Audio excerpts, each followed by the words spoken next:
Alors j'ai intitulé cette leçon « Une brève histoire de l'éthique ». Et je voudrais vous raconter cette histoire des grandes visions morales du monde. C'est en vérité une séance de révision, si je puis dire, parce que ce que je vais vous raconter, nous l'avons déjà vu dans les leçons précédentes, en tout cas pour ceux qui ont suivi les épisodes précédents, ils vont s'y retrouver très facilement. Pour les autres, je ferai en sorte que ce soit compréhensible, même si on n'a pas les épisodes précédents. Mais je voudrais simplement reprendre ce que nous avons vu sur le plan strictement moral dans les exposés qui ont précédé celui-là. Et je voudrais les reprendre, ces visions morales du monde, pour vous montrer, c'est ça au fond tout l'intérêt à mes yeux de cette leçon-là, c'est pas de découvrir des choses nouvelles, mais c'est de voir comment elles s'enchaînent, c'est-à-dire de voir comment les 5 grandes visions morales du monde que nous avons eu l'occasion de rencontrer dans les épisodes précédents s'enchaînent les unes aux autres pour former, encore une fois, une brève histoire de l'éthique. Petite remarque de vocabulaire, je ne ferai pas, on peut si on veut, mais moi je ne ferai pas de différence, je ne ferai pas de distinction entre éthique et morale. Alors je sais qu'aujourd'hui, ça fait toujours très chic de parler plutôt d'éthique que de morale, ça fait plus grandiose. Non, je ne crois pas qu'il faille, ou qu'on soit en tout cas obligé de faire une distinction entre l'éthique et la morale. Pourquoi ? Parce que simplement il s'agit de 2 mots qui sont absolument équivalents. La seule différence c'est que l'un est grec, qui vient du mot ethos, qui veut dire les mœurs. Et le mot moral vient du mot latin qui traduit le mot grec, mos mores, les mœurs. Et donc, éthique et morale, c'est absolument synonyme, c'est absolument équivalent. Alors, quand on a 2 mots, on peut toujours s'amuser à faire une différence. Et Kant fait une différence, Hegel fait une différence. Très bien, pourquoi pas. Mais ça n'est absolument pas indispensable. Étymologiquement, les 2 termes sont parfaitement identiques et personnellement, je ne les distinguerai pas. Deuxième petite remarque préalable, je disais qu'il y a 5 grandes visions morales du monde. Je pense que dans l'histoire de la pensée philosophique occidentale, il y a 5 grandes visions morales du monde.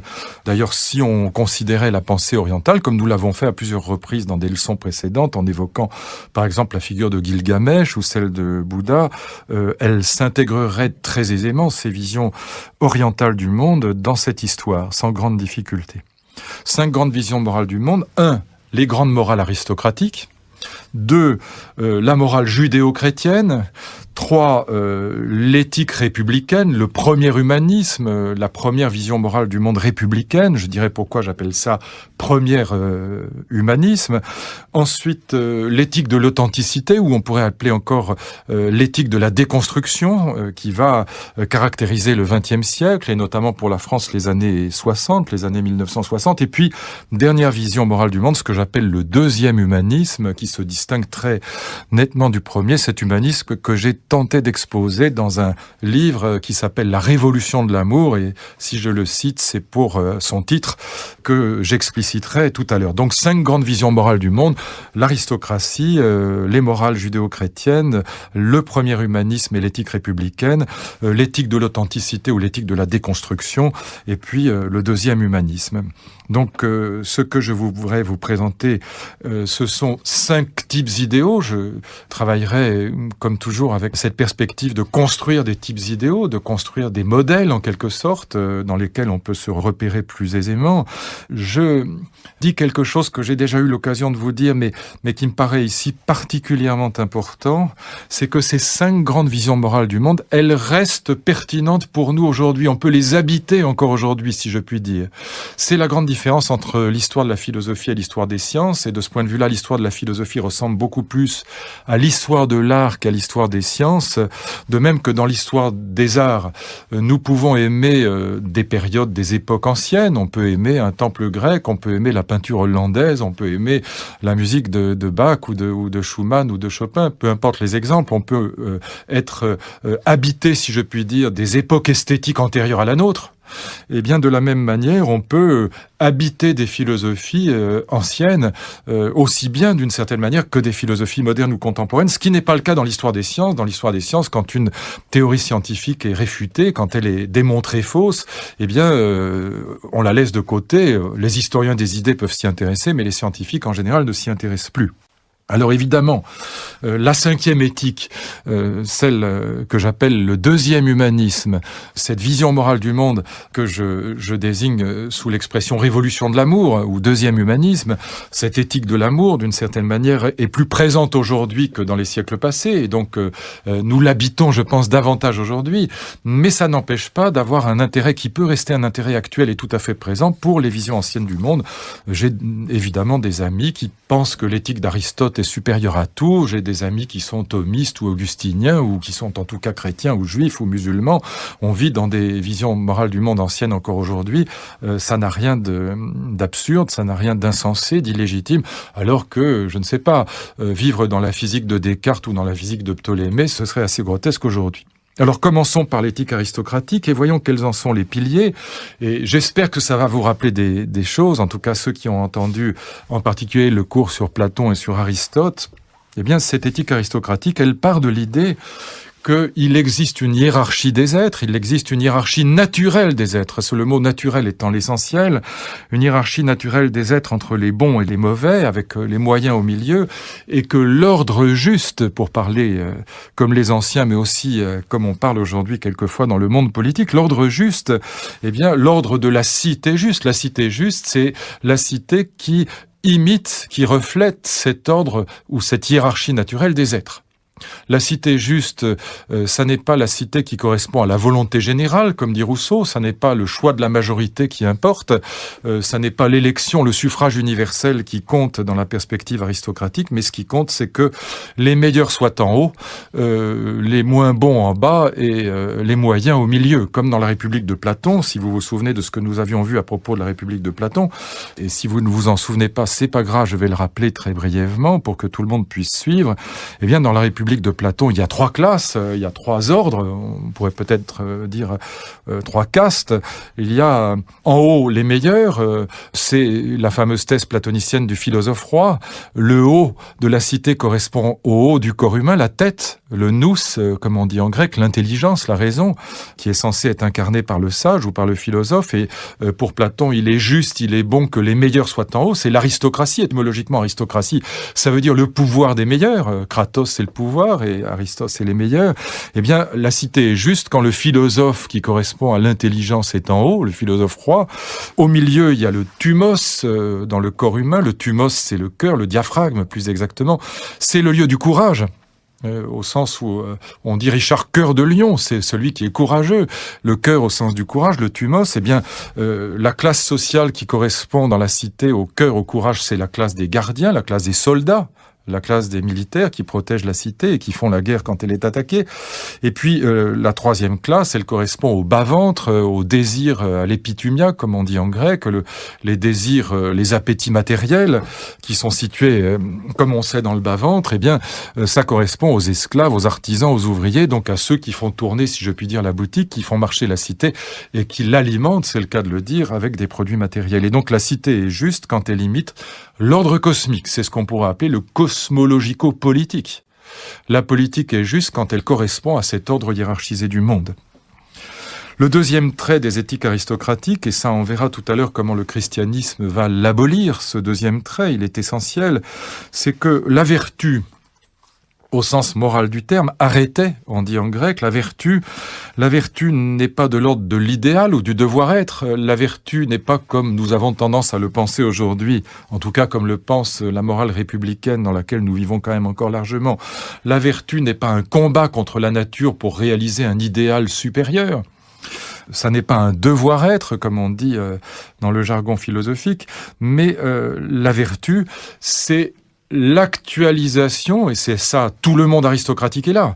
La vertu, c'est l'actualisation de dispositions naturelles bien nées, c'est-à-dire bien douées, bien dotées. L'aristocrate, c'est celui qui est bien doté au départ. Doué, ça veut dire doté. C'est les dons naturels, les talents naturels. Eh bien, la vertu arrêter la vertu au sens grec, c'est l'actualisation des dispositions naturelles d'un être aristocratique, c'est-à-dire d'un Eugène, si je puis dire, un Eugène au sens grec, d'un bien-né, eugénisme, ça donnera. Eh bien, un être bien doué, bien né, encore faut-il que ces dispositions naturelles, il les actualise pour devenir un véritable aristocrate. Il faut qu'il actualise ces dispositions naturelles. Pour parler en grec, il faut que ce qui est de l'ordre de la dynamis, ce qui est en puissance, dynamis, ça veut dire ce qui est la puissance, ce qui est en puissance, mais qui n'est que virtuel chez l'enfant, passe à l'acte, énergeia en grec. Il faut actualiser les dispositions naturelles, et c'est toute la tâche de l'éducation grecque, c'est de faire passer à l'acte ce qui est en puissance chez l'enfant. Et donc, en ce sens-là, dans l'Éthique à Nicomaque, qui est le grand livre de morale d'Aristote, qui est à mon avis le plus grand livre fondateur de toutes les morales aristocratiques, eh bien, Aristote peut parler d'un cheval vertueux ou d'un œil vertueux. Nous ne parlerions plus comme ça aujourd'hui. Pourquoi il parle d'un œil vertueux ? L'œil vertueux, c'est l'œil qui est à égale distance entre ces deux défauts naturels que sont la myopie et la presbytie. La vertu, c'est le juste milieu, dit Aristote, mais le juste milieu non pas au sens du centrisme mou, mais au sens d'une perfection absolue, au sens où l'œil parfait, c'est celui qui est à égale distance de la myopie et de la presbytie. Il est au milieu. Et donc, ce milieu est une perfection. Et en ce sens-là, on peut parler d'un œil vertueux. Ça veut simplement dire un œil parfait, un œil excellent. La vertu, c'est l'excellence naturelle, l'excellence aristocratique. Et donc, du point de vue des morales aristocratiques, on peut parler de la vertu du cheval, de la vertu de l'œil, comme on parle de la vertu d'un être humain. J'y insiste quand même, ça veut dire que Hans Jonas, philosophe allemand mort il y a peu, exprimait cette idée grecque de la manière suivante. Il disait « Les fins sont domiciliés dans la nature ». Les fins morales sont domiciliées dans la nature. C'est le télos, la fin, en grec. Eh bien, il y a là une téléologie, comme on dit dans le jargon philosophique. C'est-à-dire que la morale, elle consiste pour l'essentiel, comme l'éducation, à se proposer comme fin d'actualiser ce qui est virtuel en nous, pour être le meilleur possible, c'est-à-dire avoir le meilleur passage à l'acte des dispositions naturelles qui sont en nous. Eh bien, en ce sens-là, les fins de la morale, elles ne sont pas idéales, elles sont inscrites dans le réel, elles sont domiciliées dans la nature. Et c'est aussi en ce sens-là que la morale, la vertu, ça n'est pas une lutte contre la nature qui serait supposée égoïste ou paresseuse, comme c'est le cas chez les républicains. Dans l'école républicaine, on invite les enfants à faire un effort, comme on dit. Non, là, il s'agit d'un idéal qui est, si je puis dire, déjà inscrit dans le réel, qui n'est pas un devoir-être, qui est déjà de l'ordre de l'être, et donc un idéal qui, étant inscrit dans la nature, appartient à la nature, et c'est en ce sens-là que les fins morales, les objectifs qu'on doit se proposer, c'est ça que ça veut dire, sont déjà domiciliés dans la nature. Le problème moral essentiel étant de savoir quel est son télos, quelle est sa finalité à soi, chacun ayant, si je puis dire, la sienne à réaliser. Troisième point dans ces éthiques aristocratiques, du coup, et jusqu'à la Révolution française, ça restera vrai, l'aristocrate n'est pas celui qui travaille, il est celui qui s'exerce, ça n'est pas la même chose. Les gens ont beaucoup de mal à comprendre exercice et travail. On dit toujours un champion de tennis travaille beaucoup, alors les sportifs notamment aiment bien dire « Ah mais on travaille énormément » comme si les résultats qu'ils obtiennent étaient de l'ordre du mérite. On aime bien que ce soit de l'ordre du mérite aujourd'hui, mais non, c'est pas vrai. La vérité, c'est que les grands champions, et c'est ça les hiérarchies naturelles, c'est dans le sport ou dans les arts qu'on voit le mieux aujourd'hui encore exister ce monde aristocratique, c'est-à-dire la hiérarchie naturelle des êtres. Eh bien, quand on regarde un très jeune champion de tennis, quand on regarde, je ne sais pas, les images, les films de Yannick Noah ou d'Agassi ou de Borg à 10 ans, ils sont déjà des champions. L'excellence naturelle est déjà là. Et alors on dit « Ah oui, mais ils ont beaucoup travaillé ». Non, ils se sont beaucoup exercés. On croit que je joue sur les mots quand je dis ça, pas du tout. L'exercice, c'est le contraire du travail. Qu'est-ce que c'est que le travail ? Le travail, tripalium, un instrument de torture. Pourquoi un instrument de torture ? Pourquoi le labeur est une torture ou une difficulté, un effort ? Eh bien parce que le travail, ça consiste à transformer une nature rétive et mauvaise, pas douée, pour essayer de l'améliorer du mieux qu'on peut. C'est ça l'effort, le travail laborieux. Et l'exercice, c'est l'inverse. Du point de vue aristocratique, l'exercice consiste à actualiser des dispositions naturelles excellentes. Agassi, Borg ou Noah à 10 ans sont déjà des champions, comme Yehudi Menuhin est déjà un immense violoniste à 8 ans. Et donc c'est pas le travail qui a fait cette nature, si je puis dire, elle est déjà là. Mais en revanche, il s'exerce beaucoup. Oui, c'est-à-dire que pour actualiser les dispositions naturelles, il faut beaucoup d'exercice. Mais c'est pas un travail au sens d'une transformation de la nature, c'est une actualisation de la nature. Et jusqu'à la Révolution française, l'aristocrate se définira comme celui qui ne travaille pas. Ça veut pas dire qu'il fait rien. Il s'exerce, il joue, il médite, il fait la guerre, tout ce que vous voudrez. Mais il ne travaille pas. C'est pas un roturier, c'est pas un bourgeois. Qu'est-ce qui se passe avec la deuxième vision morale du monde, avec l'éthique que j'appelle judéo-chrétienne? Pourquoi judéo-chrétienne? Parce que, bien évidemment, le christianisme n'est lui-même qu'un héritage du judaïsme. Comme disent certains en plaisantant, c'est une secte juive. Jésus est juif, et c'est pas pour rien. C'est un rabbin, c'est un sage juif, d'abord et avant tout. Jésus n'est pas chrétien, bien évidemment. Et donc, il est un rabbi, comme le dit l'Évangile elle-même. C'est un rabbin, c'est un sage juif. Et donc, on verra comment cette composante judaïque est évidemment présente, cette composante juive est évidemment présente dans la morale chrétienne qui va dominer très largement l'Occident européen et au-delà de l'Europe. Et bien justement, dans un texte fondamental de l'Évangile, dans un texte célébrissime, une parabole célébrissime qui est la parabole des talents, eh bien, dans cette fameuse parabole des talents dans l'Évangile, on va voir apparaître une vision morale du monde qui est en rupture totale avec le monde grec. Bien que les évangiles soient écrits en grec, c'est une rupture totale avec ce monde aristocratique. Et ça se voit vraiment dans la parabole des talents. Je rappelle très très brièvement en quoi et pourquoi. Qu'est-ce que c'est que cette parabole des talents?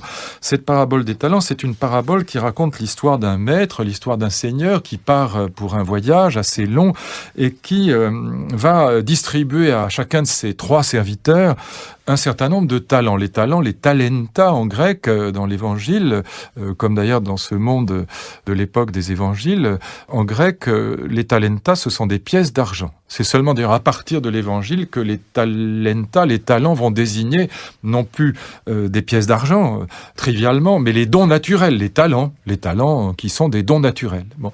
Eh bien, le maître donne à son premier serviteur 5 talents. C'est le plus doué probablement. On peut le comprendre d'après la parabole. Le plus doué naturellement. Il donne 2 talents au deuxième serviteur et 1 talent au troisième. Et puis, il fait son voyage, il revient, il demande des comptes. Le premier serviteur lui rend 10 talents, il a multiplié par 2 la somme initiale, et le maître le félicite d'une formule « Bon serviteur, entre dans la joie de ton maître ». Et il demande des comptes au deuxième serviteur, celui auquel il a donné 2 talents, même proportion mathématique. Il a multiplié par 2, il rend 4 talents. De même que le premier qui avait 5 a rendu 10, le deuxième qui avait 2 a rendu 4. Et ça signifie ceci, même s'il y a une inégalité naturelle entre les 2 serviteurs, du point de vue du mérite, ils sont à égalité. Ils ont tous les 2 multiplié par 2 par leur travail, par leur investissement en termes d'efforts, ils ont multiplié par 2 la somme initiale. Et c'est comme dans les contes de fées, la même phrase revient dans la bouche du maître, bon serviteur, entre dans la joie de ton maître. Et puis le dernier, et c'est très intéressant, il a eu peur, la fonction de la peur, cette passion funeste qu'est la peur, est très profonde dans le texte de l'Évangile. Eh bien, le dernier serviteur a eu peur, il a enterré le talent, et donc il ne rend qu'un talent. Et il dit, maître, je sais que tu es un maître très dur, donc j'ai enterré le talent de peur de ne pas pouvoir te le rendre, de peur de le dépenser, donc je te le rends intact. Et là, le maître l'insulte et le jette hors de son palais. Que signifie cette parabole? Eh bien, elle signifie 3 choses ou 4 choses. En tout cas, la première est évidente, enfin, peut-être pas si évidente que ça, mais incroyablement profonde. C'est la naissance du monde démocratique avec le christianisme. Elle signifie que sur le plan moral, ce qui compte, ce ne sont pas les talents qu'on a reçus, ce ne sont pas les dons naturels, c'est l'inverse du monde aristocratique. C'est pas les inégalités naturelles qui sont en jeu dans la morale, elles ne comptent pas. Peu importe qu'on ait reçu 5 talents au départ ou qu'on en ait reçu 2 ou 1, c'est pas ça l'important. Sur le plan moral, ce qui compte, c'est ce qu'on en a fait. Ce ne sont pas les talents eux-mêmes, les dons naturels, mais c'est ce qu'on en fait. Autrement dit, ça n'est pas la nature, c'est la liberté qui fait la morale. C'est la liberté qui fait la dignité morale d'un être. Et de ce point de vue-là, nous sommes tous à égalité du coup.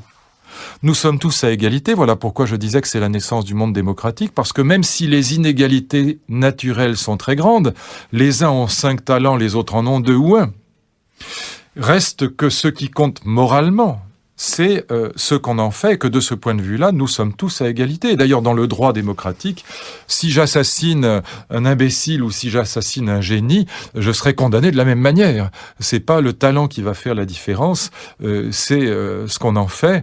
Et de ce point de vue-là, un génie ou un imbécile ont la même valeur morale. Ils ont la même valeur morale et ils seront protégés de la même manière par le droit moderne. Ce qui compte, encore une fois, c'est la liberté, c'est pas la nature.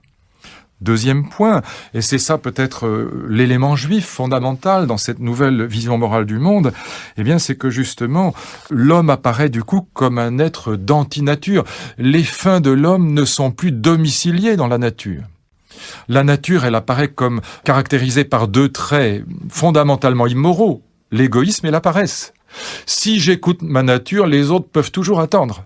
Ma nature, elle est paresseuse, elle est égoïste, et il faut que je la surmonte, il faut que je la combatte, ma nature. On est dans des morales de la liberté, pas du bonheur. Il faut que je me sacrifie parfois pour être capable d'altruisme, c'est-à-dire pour prendre l'autre en considération. Dans cette perspective-là, la morale devient un devoir-être et non plus un être. Je dis c'est l'élément juif parce qu'on trouve là une morale antinaturelle, une morale d'antinature. L'homme n'est pas un animal, il n'est pas un être de nature, il est un empire dans un empire, il est un être surnaturel à proprement parler, il est un être d'idéal, et l'idéal il est de l'ordre du devoir-être, il est extranaturel, d'où la 3e caractéristique de cette morale judéo-chrétienne. Eh bien, du coup, dans cette perspective-là, on va non plus, comme dans le monde aristocratique, dévaloriser le travail, mais au contraire le valoriser. Et c'est la naissance, là aussi, du monde républicain qui se profile à l'horizon. À bien des égards, le républicanisme, même le plus laïcard qui soit, même le plus anticlérical qui soit, sans le savoir, n'est qu'une version sécularisée de cette morale judéo-chrétienne, de cette parabole des talents. Eh bien, le travail va être valorisé, alors qu'il est totalement dévalorisé dans le monde aristocratique. Le travail va être valorisé comme activité de la liberté qui façonne et transforme la nature. Que ce soit ma nature intérieure, je lutte contre mon égoïsme et ma paresse pour devenir un être moral, pour me cultiver, pour me civiliser.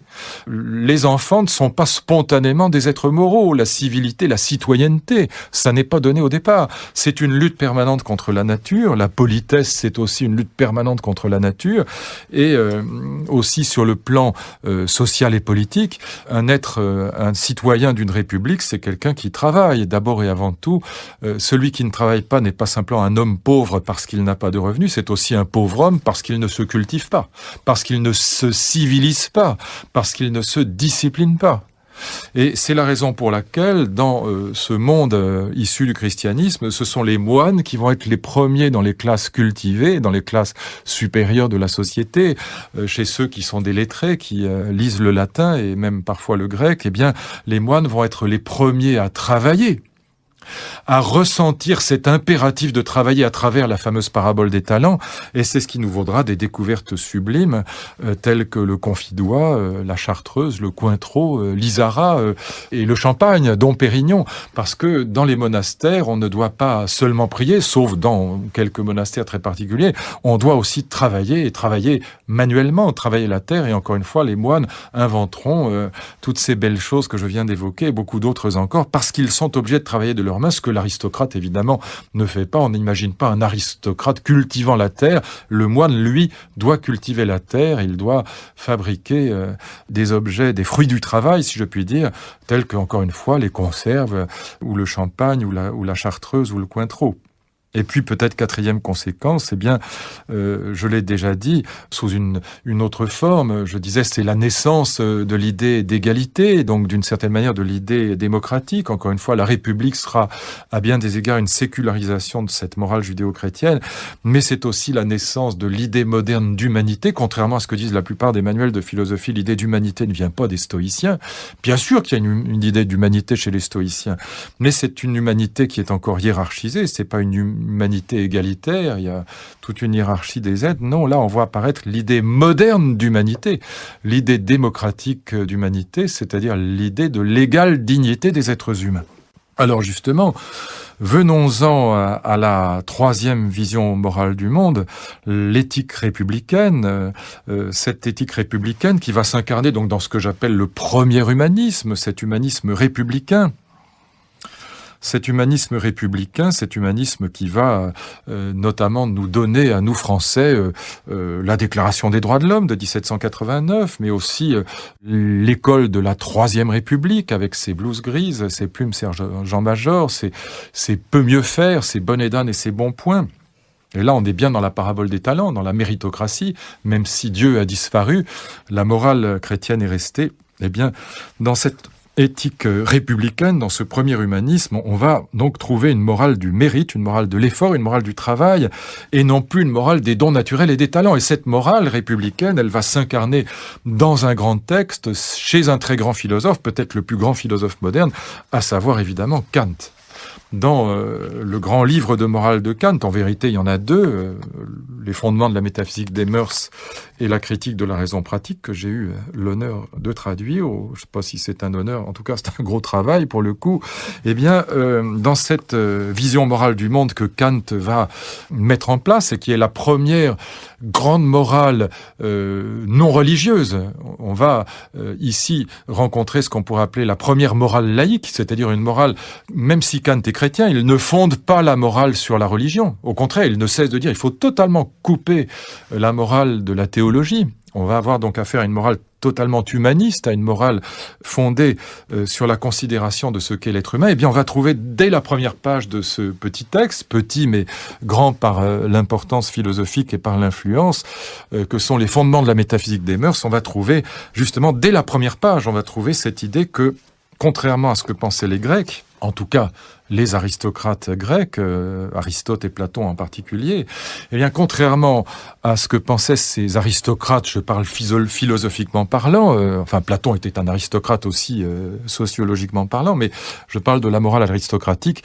ce qui fait, dit Kant, la valeur d'un individu, ce ne sont pas les dons naturels, en aucun cas, et il donne une argumentation au début des fondements de la métaphysique des mœurs, qui est à la fois toute simple et extraordinairement puissante et profonde. Il dit, voilà, la preuve, c'est tout simple.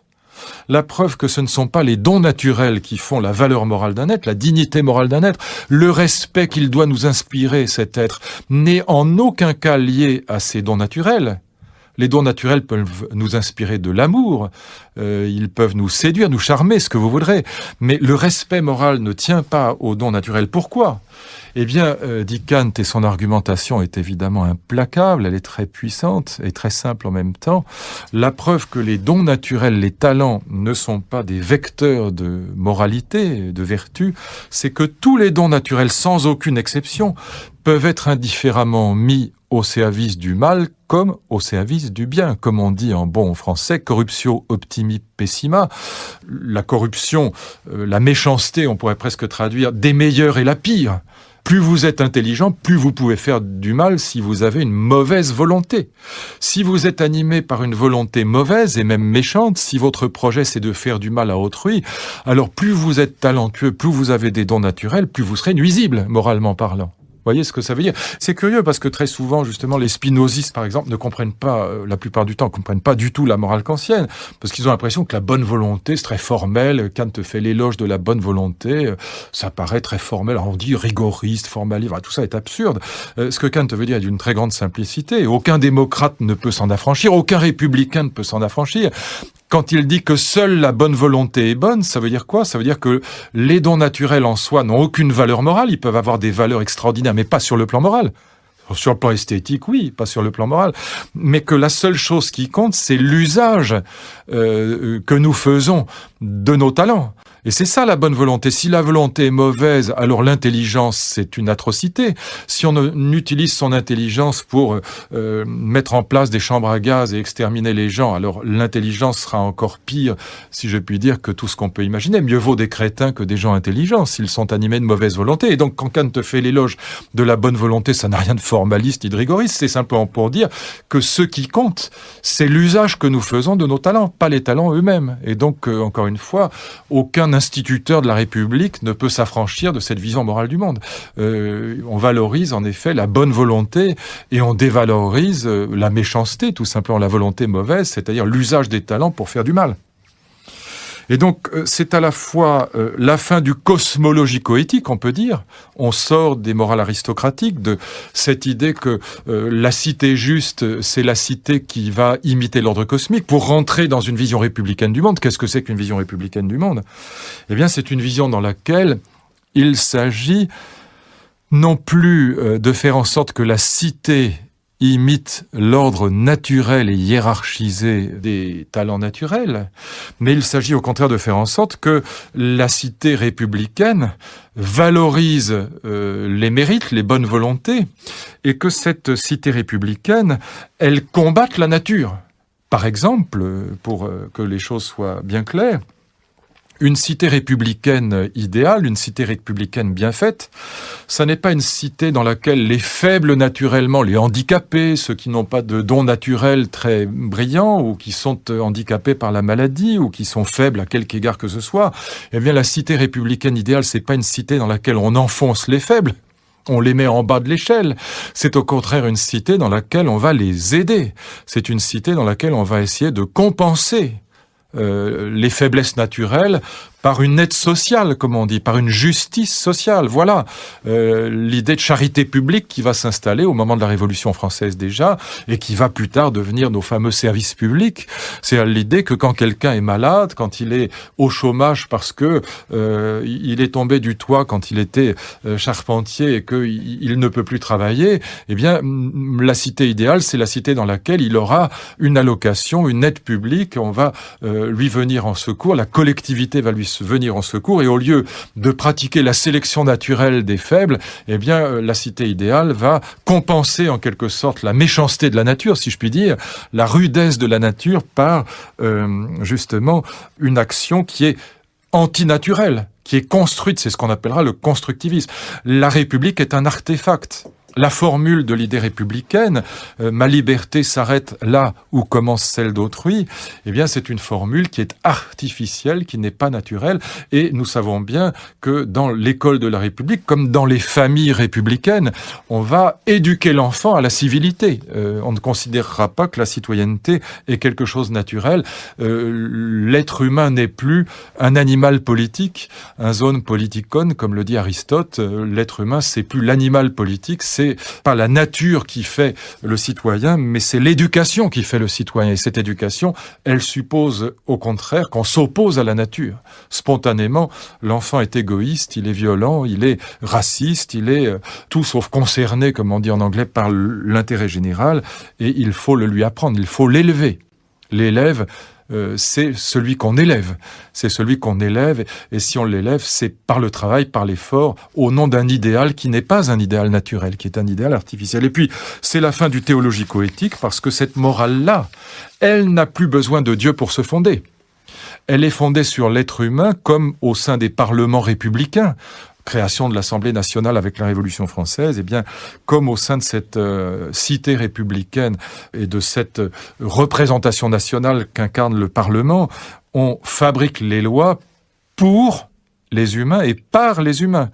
Et donc, on est dans ce qu'on pourrait appeler l'humanisme juridico-politique, dans la mesure où la source de la loi n'est plus un texte religieux, c'est d'ailleurs ce qu'on appellera la laïcité. C'est ça, véritablement, la laïcité.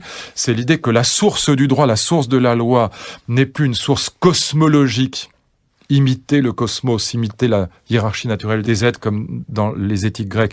Mais ça n'est pas non plus une source religieuse comme dans les théocraties. Mais la source de la loi, c'est le sens de l'intérêt général des êtres humains, c'est-à-dire leur volonté et leur intelligence. Leur volonté et leur raison, les deux caractéristiques de la subjectivité moderne.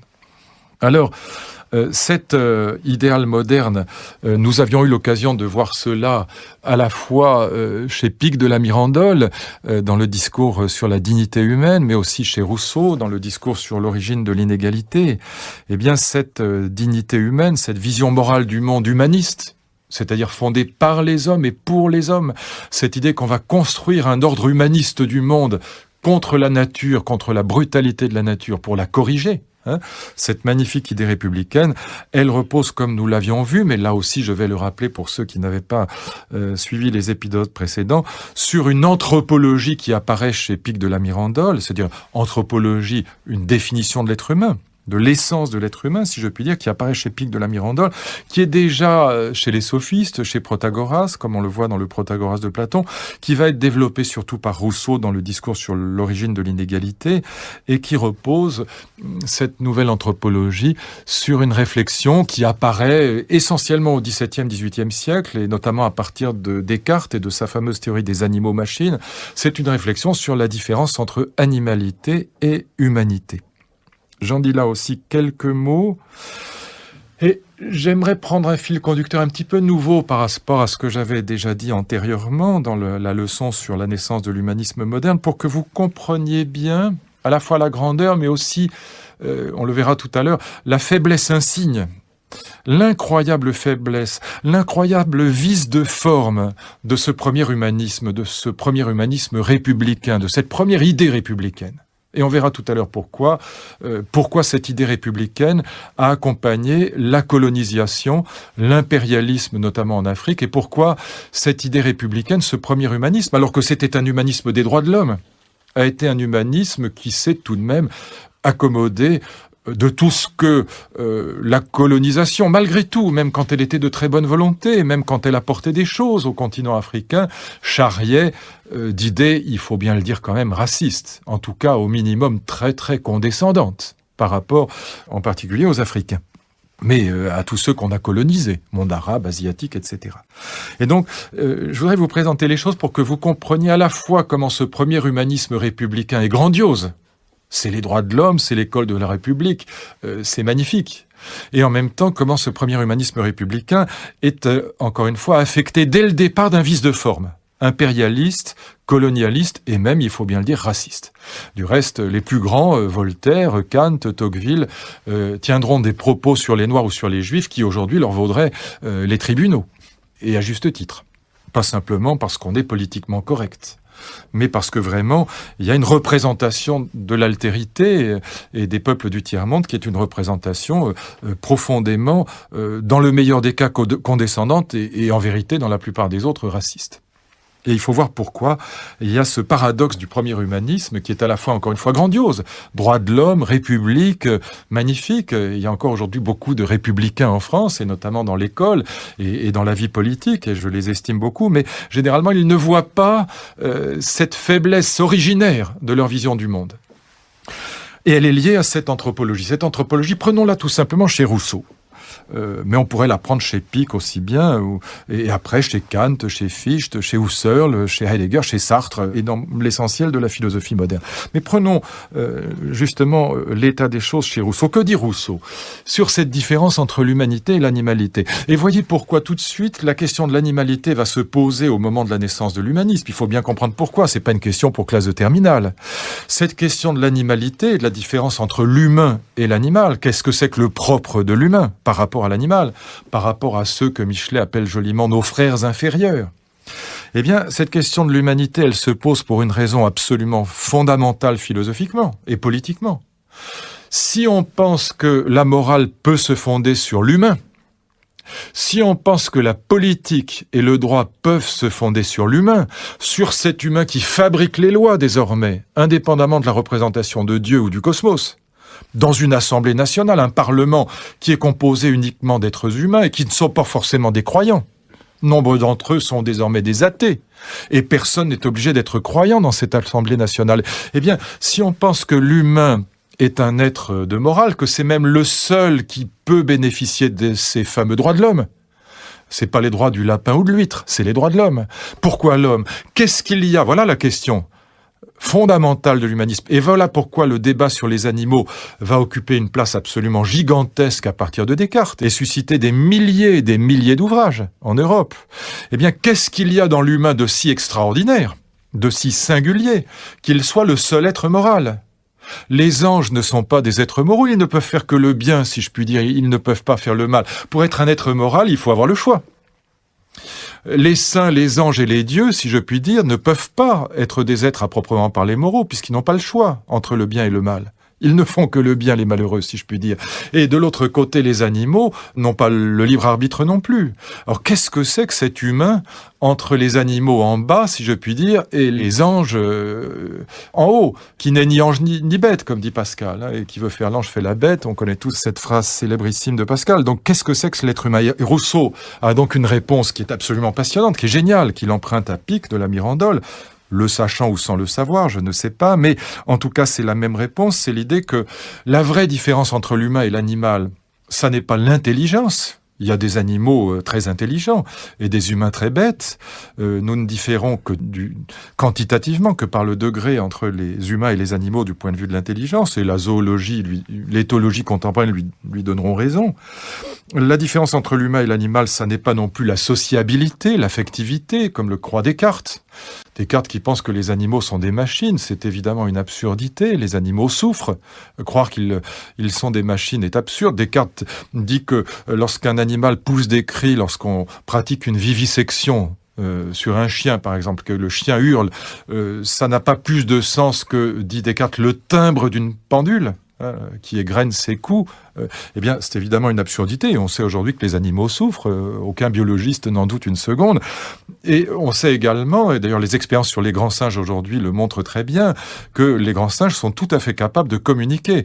Kanzi, un petit bonobo particulièrement intelligent, donc on peut le mesurer aujourd'hui, est capable de maîtriser et de comprendre très bien jusqu'à 200 mots de vocabulaire.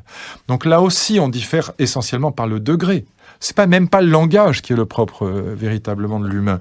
Le propre de l'humain, et là-dessus je pense que Rousseau anticipe sur, encore une fois, la biologie, l'éthologie contemporaine. Le propre de l'humain, dit-il, c'est ce qu'il appelle la perfectibilité. Vous allez voir tout de suite pourquoi ça pose un énorme problème en termes de colonisation.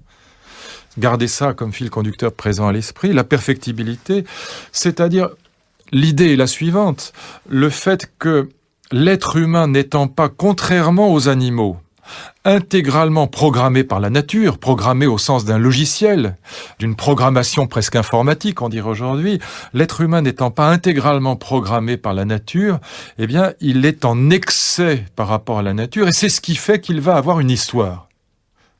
Alors il faut comprendre pourquoi.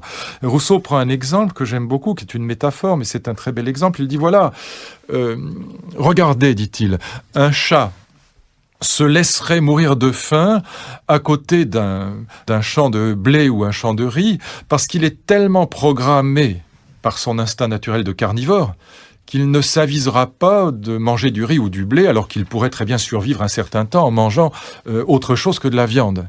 Et puis il dit, voilà, le pigeon, c'est la même chose. Il est tellement programmé par son instinct naturel de granivore qu'il mourrait à côté d'un bassin empli des meilleures viandes, dit Rousseau. Il est tellement programmé par la nature qu'il ne peut pas s'évader de la nature. Alors dit-il que l'homme est si peu programmé par la nature qu'il est capable de commettre des excès jusqu'à en mourir, de boire, de fumer, etc.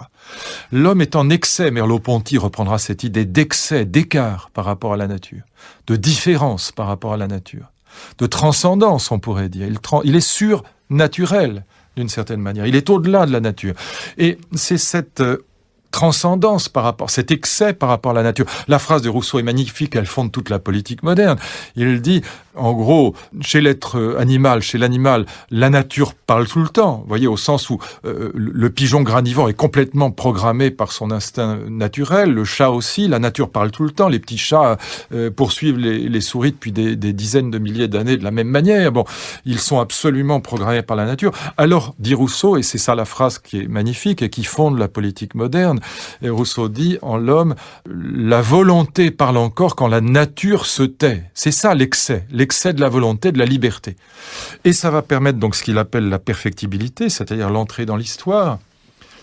L'idée de Rousseau est la suivante, les animaux n'ont pas d'histoire. On peut prendre des exemples d'ailleurs dans l'éthologie contemporaine, lorsqu'on regarde les petites tortues marines. Ça, c'est l'histoire de l'individu. Elles n'ont pas d'éducation. Dès qu'elles sortent de l'œuf, elles sont capables de nager, de marcher. Elles n'ont pas besoin des parents pour être éduquées. Elles savent tout faire tout de suite. Pourquoi ? Eh bien, parce qu'elles sont programmées intégralement par l'instinct naturel. Il n'y a pas de zone grise dans le cerveau, il n'y a pas de marge de manœuvre, pas de liberté. Elles savent tout faire tout de suite. Aucune éducation. Les parents ne jouent aucun rôle dans l'éducation de la petite tortue. Elle sait encore une fois marcher, nager, elle sait trouver la direction de l'océan immédiatement. Elle se débrouille toute seule. alors que le petit homme reste à la maison jusqu'à 25 ans. Dans la sphère politique, c'est pareil. Les sociétés animales, et on les connaît, les sociétés animales, il y a les termitières, les ruches, les fourmilières, elles sont les mêmes depuis des milliers et des milliers d'années. Alors que les villes humaines changent de siècle en siècle, de décennie en décennie. Personne ne reconnaîtrait New York d'aujourd'hui il y a 2000 ans. Par définition, ça n'existait même pas. Mais même de 10 ans en 10 ans, je ne sais pas, une ville comme Pékin aujourd'hui change fondamentalement de 10 ans en 10 ans. Alors que les termitières, les ruches, les sociétés animales restent les mêmes. Eh bien, pourquoi ? Plus un être est guidé intégralement par la nature, moins il a d'histoire. Comme la petite tortue, comme la termitière. Il n'y a pas d'histoire, ni histoire de l'individu, éducation, ni histoire de l'espèce, culture et politique. Moins un être est déterminé par la nature, plus il est libre. Libre au sens de, justement, cette non-programmation. Eh bien, plus il aura une capacité à entrer dans l'historicité, double historicité, éducation pour l'individu, culture et politique pour l'espèce.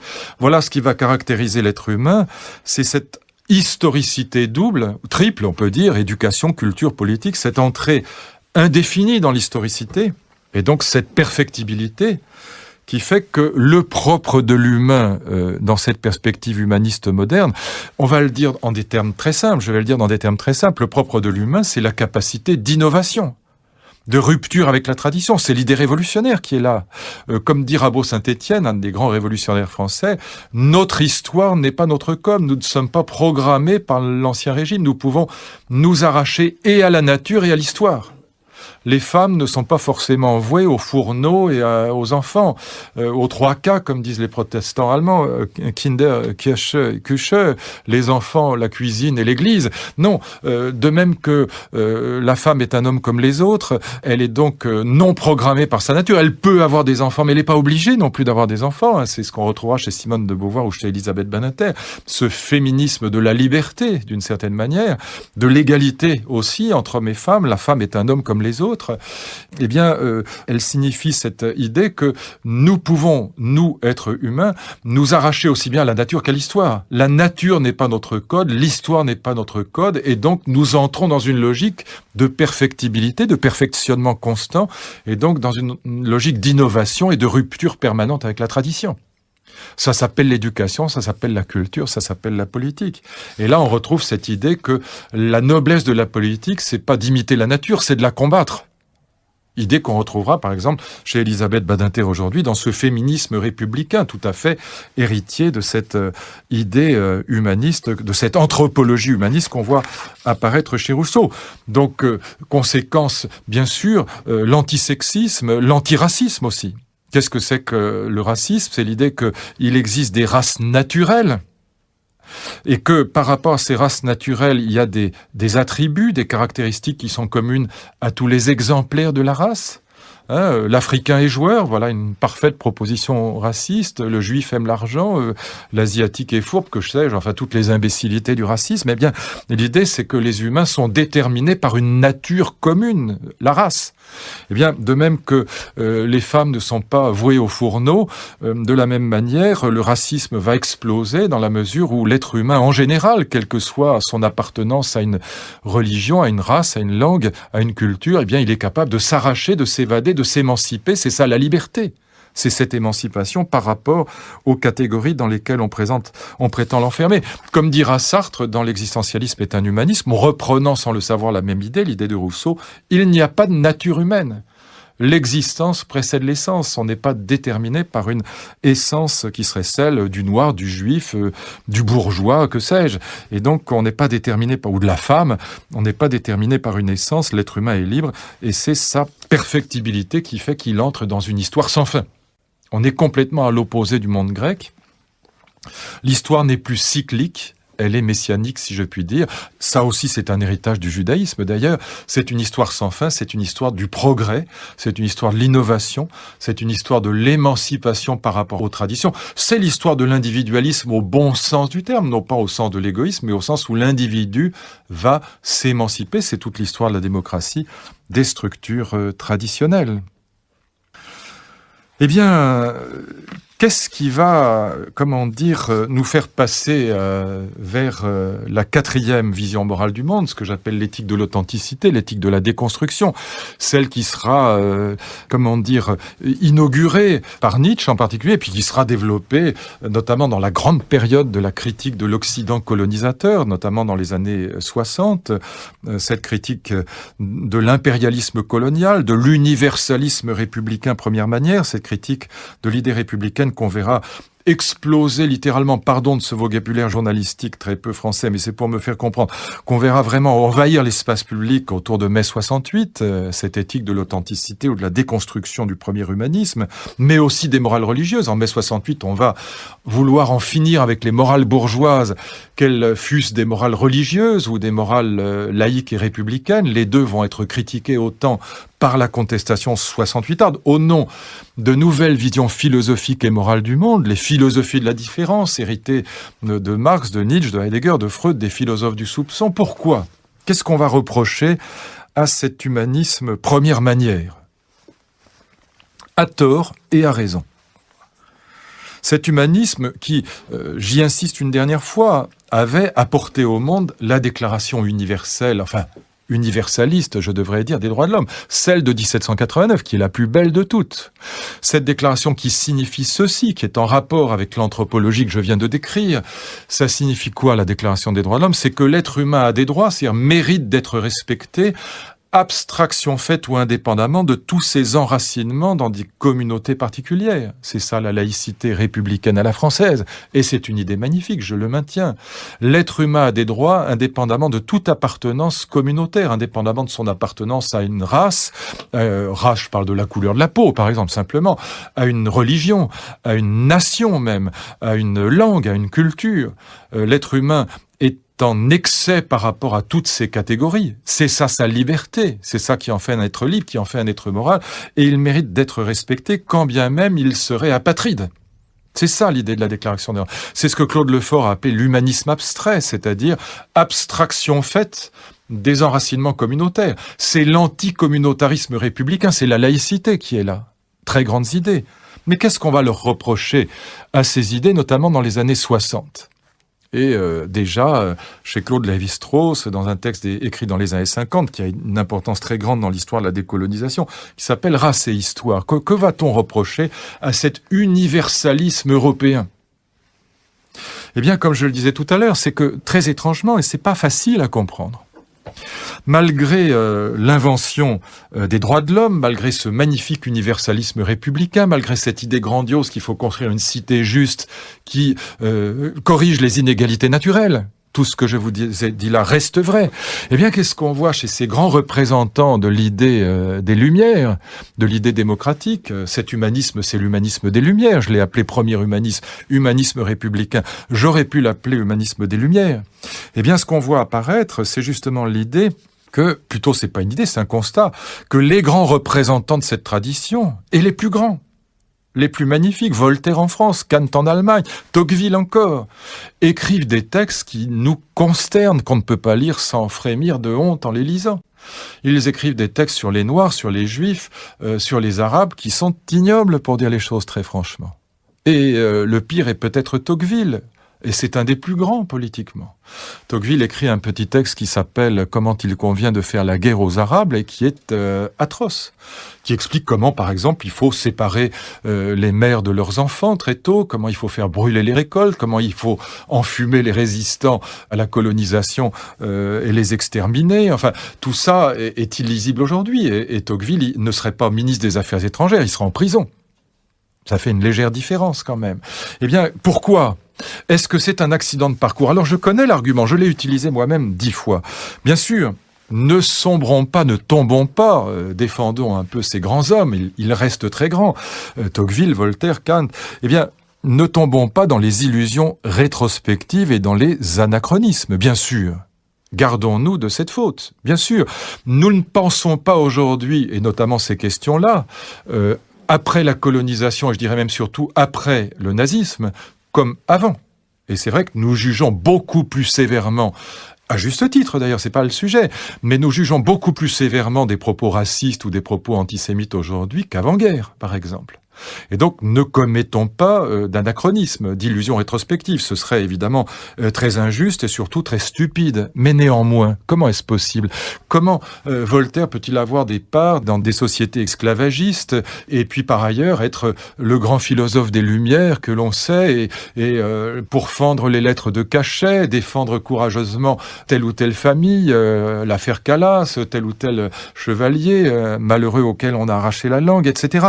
Comment il peut être cet homme des Lumières et des droits de l'homme et en même temps un esclavagiste et quelqu'un qui tient sur les Juifs ou les Noirs des propos parfaitement racistes ou antisémites? Comment est-ce possible? Et pareil pour Kant, pareil pour Tocqueville. Eh bien, il y a une raison de fond. C'est pas simplement anecdotique, c'est pas simplement l'esprit du temps. Si c'était ça, c'est bien plus grave que l'esprit du temps. Il y a un problème immense que l'anthropologie contemporaine, à partir de Lévi-Strauss, va poser, notamment quelqu'un comme Pierre Clastres. Qu'est-ce que c'est que les sociétés qu'on appelait sociétés primitives, que Lévi-Strauss va plutôt appeler sociétés sauvages, et que nous appellerions aujourd'hui plutôt sociétés traditionnelles. Par exemple, les sociétés amérindiennes d'Amérique du Sud, ces fameux Indiens Guayakis dont parle Clastres, un élève de Lévi-Strauss, un grand anthropologue, ou les sociétés africaines, par exemple, ces tribus africaines. Qu'est-ce que c'est qu'une société traditionnelle, fondamentalement? Il faut comprendre ça pour bien réfléchir au point faible de cet humanisme, par ailleurs grandiose, au vice de forme initial. Eh bien, une société traditionnelle, fondamentalement, c'est ce que nous apprennent tous les grands ethnologues d'aujourd'hui, c'est une société qui, fondamentalement, est organisée à partir d'un rapport au temps qui est le passé. Qu'est-ce que c'est qu'une société traditionnelle? On l'entend, c'est une société qui respecte les traditions. C'est-à-dire, par définition, le passé. C'est une société qui est tout entière organisée à partir d'une temporalité qui est celle du passé, et même, comme le dit Clastres à propos des Amérindiens, des Indiens Guayakis, c'est une société qui interdit l'innovation. Pourquoi? Parce qu'on doit respecter les coutumes dans une société traditionnelle. Et les coutumes, c'est quoi? Eh bien, c'est ce dont les ancêtres, les anciens, sont dépositaires. Dans les sociétés traditionnelles, les vieux sont encensés, sont sacralisés. On n'est pas dans le jeunisme des sociétés modernes. Nos sociétés modernes, elles vont s'orienter au contraire à partir de cette révolution dont on voit les traces chez Rousseau, dans l'anthropologie de Rousseau, mais dans toute cette révolution des Lumières. Nos sociétés modernes, et évidemment la Révolution française est le moment clé dans l'histoire de l'Europe, elles vont non plus s'enraciner dans le passé, mais dans l'avenir. Le chef politique indien, c'est celui qui dit, c'est ce que Clastres montre dans ses travaux, la société contre l'État. Le chef indien dit « Je ne changerai rien, je préserverai les traditions. Rassurez-vous, je n'innoverai pas ». Le chef moderne, si je puis dire, le candidat à la présidence de la République, c'est celui qui dit « Je vais tout changer, je vais changer la vie, je vais faire des réformes, je vous le promets, je vais vous améliorer l'existence ». Un président de la République qui aujourd'hui ferait campagne en disant « Rassurez-vous, je ne changerai rien », aurait peu de chances d'être élu, ou peu de risque d'être élu, je ne sais pas comment dire.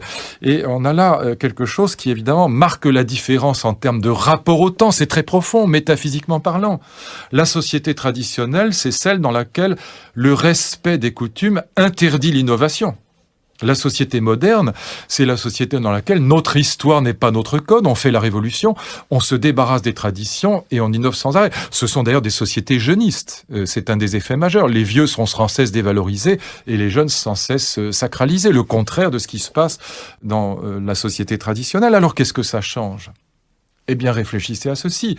Je ne sais pas comment le dire tellement le problème est explosif encore aujourd'hui. Et je crois, pardon, sans être excessivement prétentieux, péché par trop d'arrogance, que je n'ai encore jamais lu un seul texte qui mette le doigt sur ce problème philosophique de fond. Qu'est-ce qui se passe avec le colonialisme, avec l'impérialisme? Eh bien, il se passe quelque chose de terrible. Si on pense comme les républicains, comme les premiers humanistes, que le propre de l'homme, à la différence du chat, du pigeon, mais aussi des termites et des abeilles ou des fourmis, c'est l'historicité, alors quel mot utiliser pour désigner les sociétés sans histoire? Ces sociétés sans histoire, ces sociétés traditionnelles, ressemblent étrangement aux sociétés animales. Elles sont comme les termitières, comme les fourmilières. Elles ne bougent pas puisqu'elles interdisent l'innovation et qu'elles sacralisent le passé, la tradition, les coutumes, les ancêtres, etc. Et donc ces sociétés apparaissent comme des sociétés animales. D'où le colonisateur, avec deux regards sur le primitif, comme on l'appelle. C'est pas pour rien qu'on l'appelle le primitif. Et non seulement ça, mais ce primitif, il n'écrit pas, ce sont des sociétés sans écriture. Et l'écriture, c'est le lieu du récit, c'est-à-dire de l'historicité même. Sans archives, sans documents historiques, comment raconter l'histoire de la société? Et donc, deux regards sur l'Africain, notamment. Vous aurez deux manières de comprendre dans la modernité, dans ce monde, disons, au XIXe siècle jusqu'au XXe, deux manières de comprendre les pays qu'on appelait, il y a très peu encore, je vous le rappelle, des pays sous-développés, des sociétés primitives, deux manières de comprendre la primitivité du primitif, du sauvage, sont le fait que c'est un sous-développé, qu'il est arriéré, c'est ça qu'on veut dire. Vous aurez premièrement une manière raciste. Si le sauvage est arriéré, c'est parce que c'est un sous-homme. Il est le maillon intermédiaire entre l'animal et l'homme. Et donc, si on l'élève, c'est au sens où on élève du bétail. Et là, vous avez le racisme même. Et vous avez une colonisation raciste, bétaillère, si je puis dire. On élève l'Africain comme on élève des vaches. Et quand on lit Céline, par exemple, c'est exactement comme ça que Céline, dans sa période coloniale, regarde les Africains. C'est terrifiant, les textes de Céline. Et on est exactement là-dedans. On est dans l'Untermensch, comme diront les nazis, le sous-homme qui est plus proche, Non, il n'est pas plus proche de l'animal, il est entre les deux. Hein, l'Africain est joueur, voilà, bon, il a le rythme dans le sang, etc. Toutes les âneries racistes. Et encore, celles-là sont pas les pires. Et puis, deuxième manière de considérer l'élève, qui est le primitif, le républicain, Jules Ferry. Ça n'est pas un hasard si Jules Ferry est à la fois le plus grand éducateur républicain, le fondateur de l'école républicaine, et le plus grand colonisateur, le plus grand théoricien de la colonisation. Là, on va pas être raciste, évidemment. On est républicain, on est humaniste. On constate simplement avec tristesse que ces gens sont arriérés.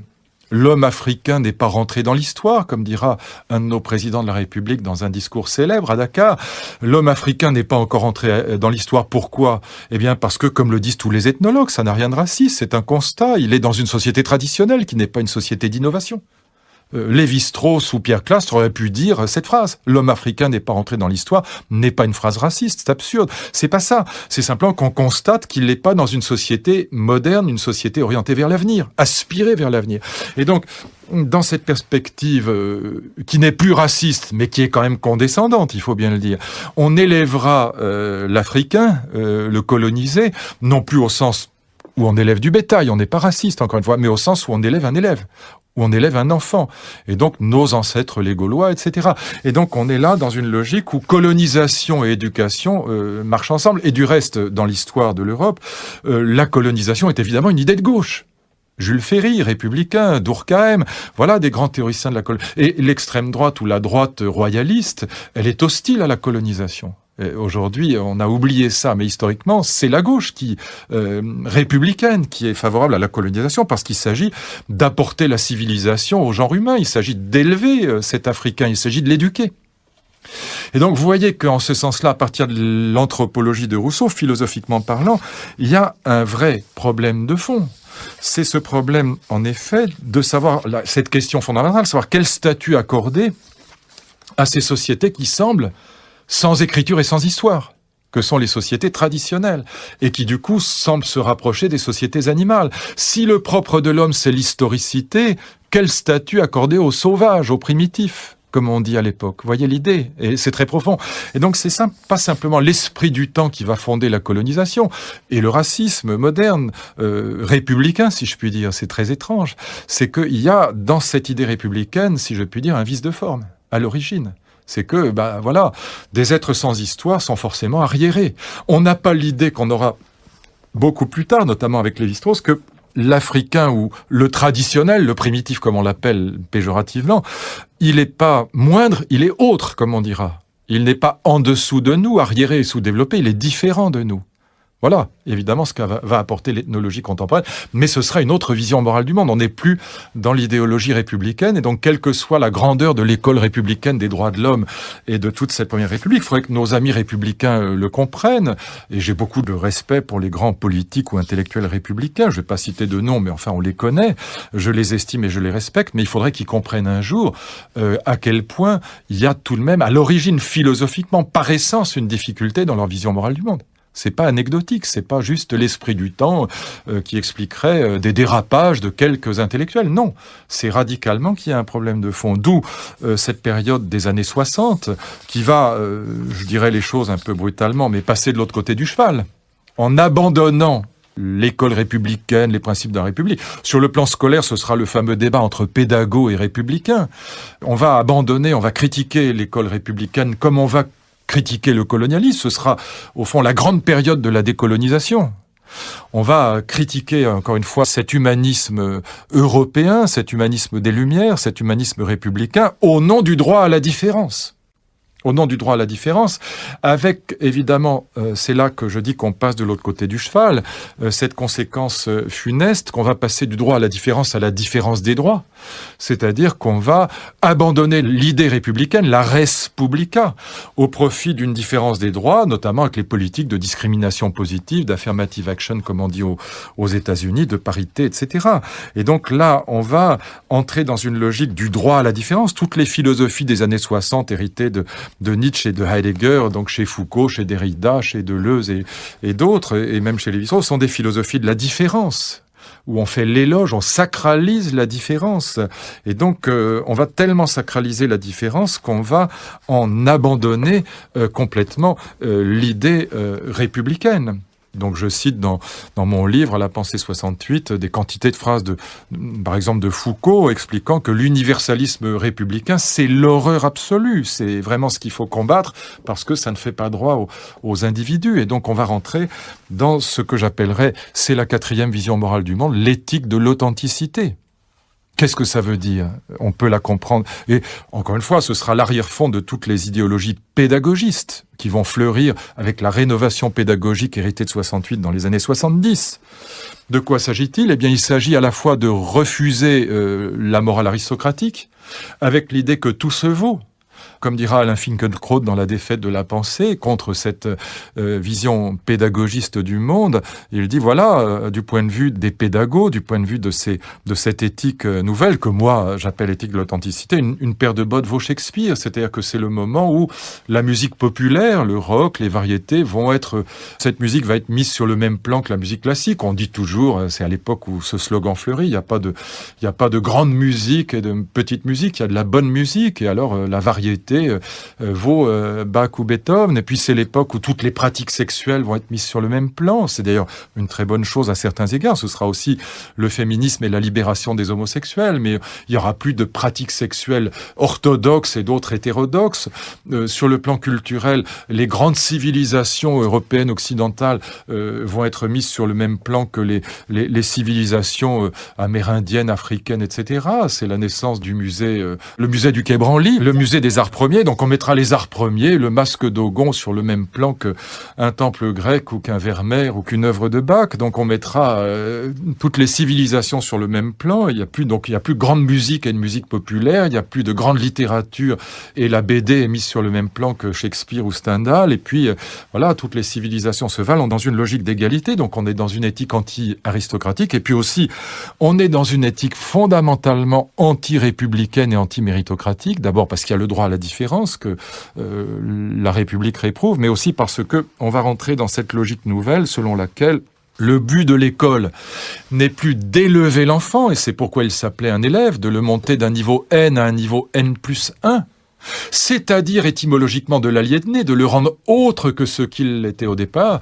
On va rentrer dans une logique nouvelle qui est non plus celle de l'élève, de l'élévation d'un niveau N à un niveau N+1. C'est ce qu'on va appeler en 68 l'aliénation par l'école républicaine. Mais le but de l'école, ce sera désormais, le but affiché en tout cas, l'épanouissement de la personnalité. Autrement dit, non pas deviens autre que ce que tu étais au départ, mais be yourself, soyez vous-même. Et donc on va avoir là, c'est pourquoi j'appelle ça éthique de l'authenticité, une éthique de l'épanouissement de soi plutôt que de l'élévation de soi. Et très largement, les pédagogues vont l'emporter sur les républicains, avec évidemment un certain déclin, bien sûr, de l'école républicaine, et puis même du niveau, il faut bien le dire, de nos élèves. Mais ça ne veut pas dire pour autant qu'il faille revenir à l'idée républicaine. C'est ça qui va caractériser ce débat, c'est qu'il devient absurde. Les républicains première manière, n'ayant pas d'autre stratégie par rapport à la République première manière que le retour en arrière, le rétablissement des blouses grises, des plumes sergent-major et des châtiments corporels à tous les étages si jamais on pouvait y arriver. On est là dans une optique de restauration au sens politique du terme qui évidemment n'est pas satisfaisante et qui ne permet pas de répondre vraiment aux objections des pédagogues, ce qui fait que le débat entre pédagogues et républicains devient un débat entre deux visions de morale du monde également fautives, si je puis dire, également intenables l'une comme l'autre. Et nous entrons donc dans une cinquième vision morale du monde, ce que j'appelle la révolution de l'amour, ce que j'appelle le deuxième humanisme, qui ne sera plus comme celui de Voltaire ou de Kant, un humanisme des droits et de la raison, mais un humanisme du souci de l'autre et de l'affectivité et de l'amour. On va passer notamment de la colonisation à l'aide publique au développement. C'est pas exactement la même chose. Et c'est un formidable progrès à certains égards. Et cette révolution du deuxième humanisme, qui donc ne sera plus un humanisme, je l'ai dit, des droits et de la raison, mais un humanisme de l'altérité, du souci de l'autre et un humanisme de l'affectivité, elle est liée, cette révolution, à donc ce que j'ai appelé la révolution de l'amour, c'est-à-dire l'invention du mariage d'amour en Europe, l'invention du mariage d'amour, c'est-à-dire le passage du mariage arrangé, le passage du mariage arrangé par les familles, comme dans les pièces de Molière, par les parents ou par les villages, comme c'était le cas dans la plupart des campagnes en Europe au Moyen-Âge. On va passer du mariage arrangé, du mariage de raison, au mariage choisi par les enfants et choisi par amour et pour l'amour, pour l'épanouissement de l'amour.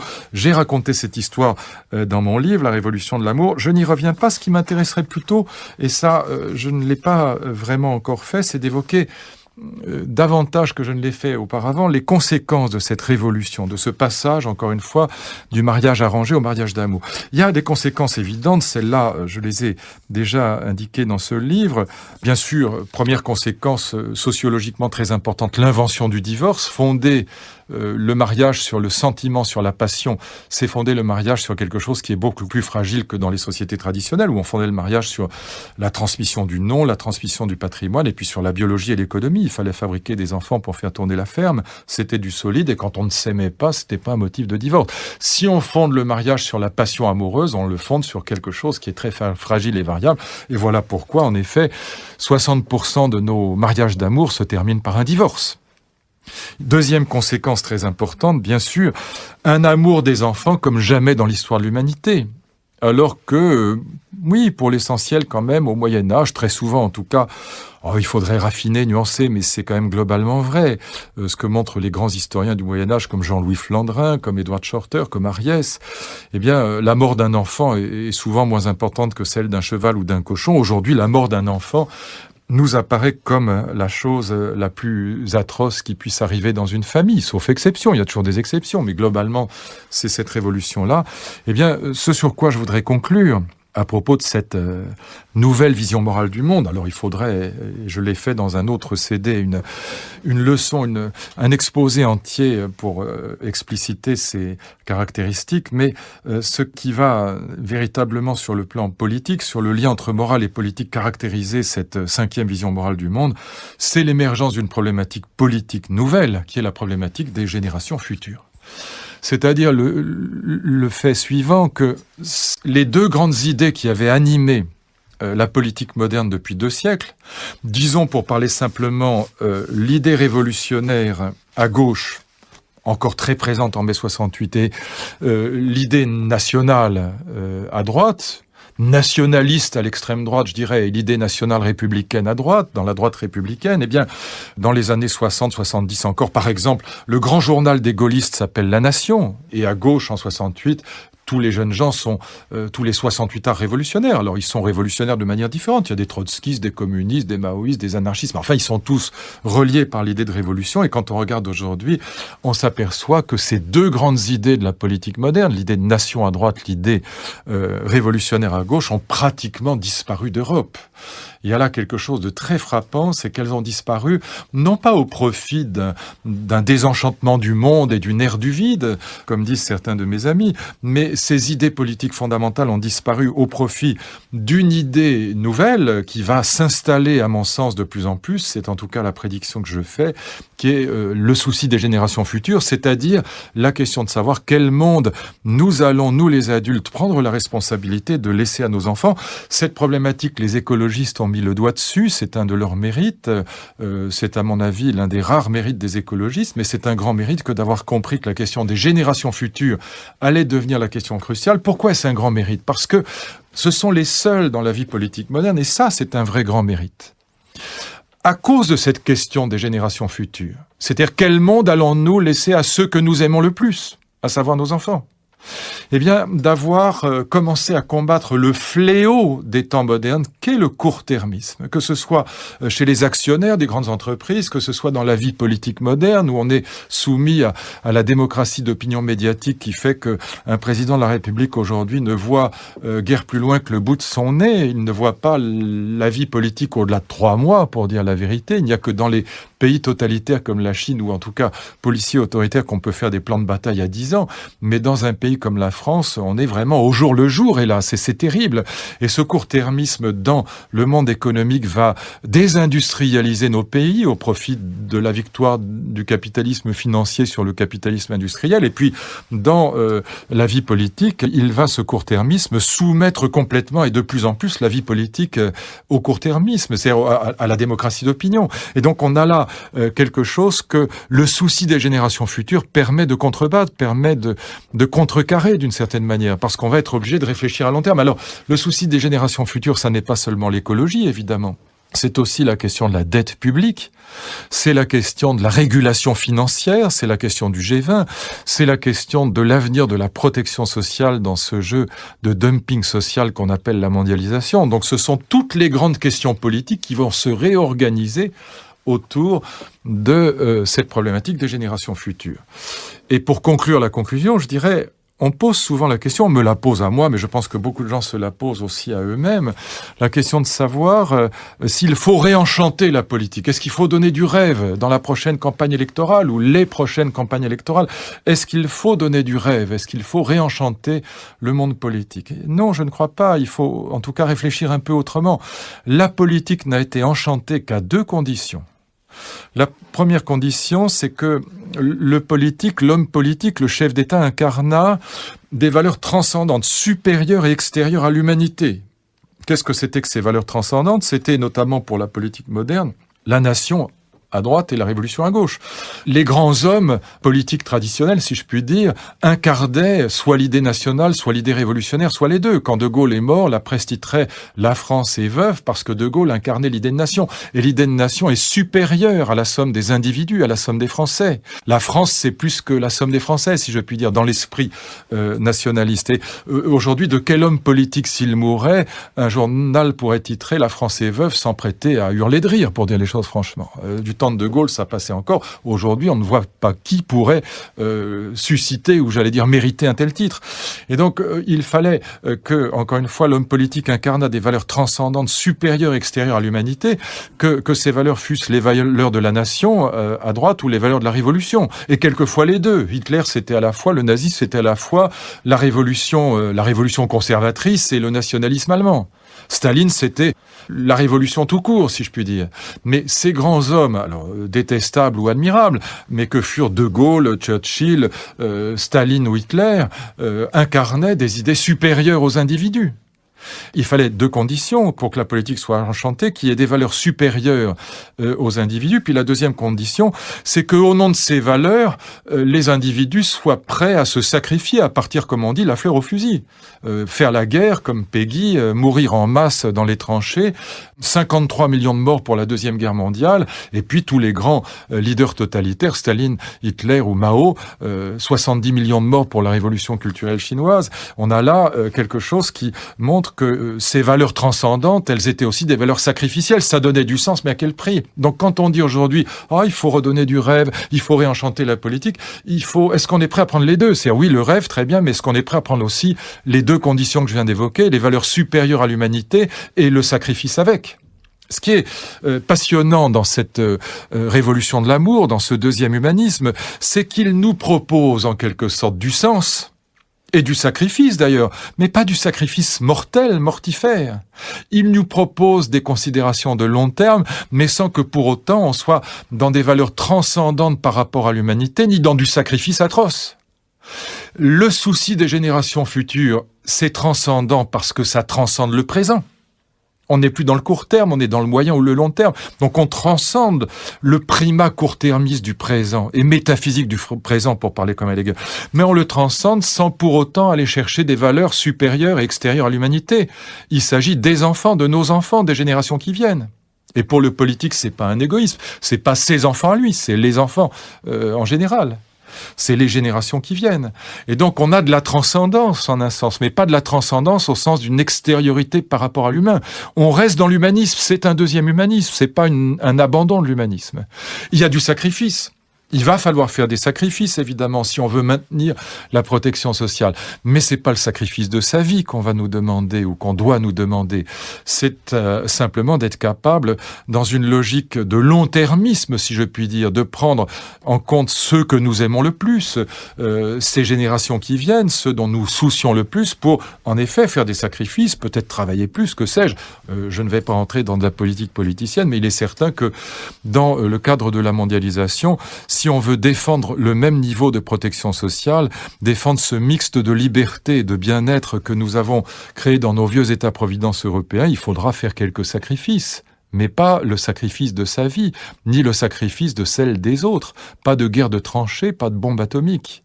Voilà pourquoi cette révolution de l'amour, cette nouvelle vision morale du monde que j'essaie de décrire sous le nom de deuxième humanisme, nous propose véritablement, pas simplement sur le plan individuel, mais aussi sur le plan collectif et politique, une perspective, je crois, très profonde et très intéressante.